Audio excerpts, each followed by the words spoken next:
湾。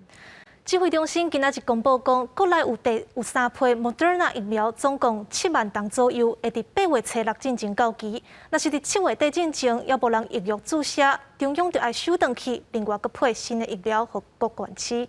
另外，台北市政府嘛公布讲，国中以上的教师后礼拜开始注第1档疫苗，警校人员嘛会当开始注第2档。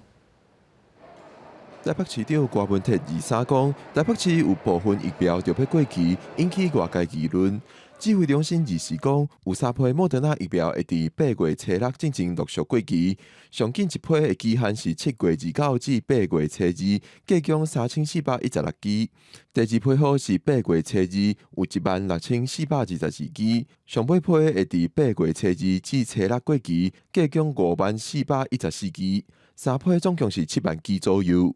希望他们在28号之前散布在各医院跟卫生所，就是有关7月31号以后还没有规划、没有预约的这些疫苗的量，那就会由中央这边来收回我们会规划达到其他的一个用途。我们也会在28号到29号之间，我们收回多少，会配新的效期的疫苗到各个地方卫生局。各界拢真关心老师甲第一线警校人员注疫苗的状况。台北市政府讲，各校老师拢已经注了啊。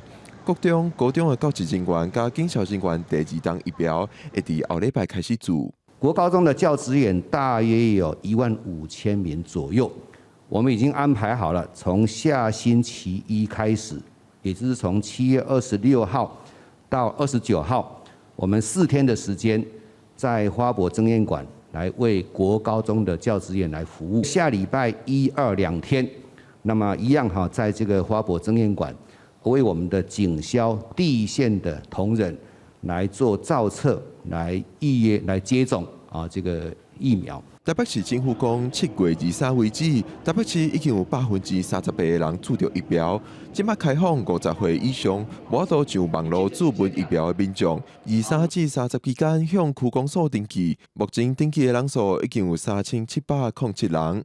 记者郭标根、郑派文台北报道。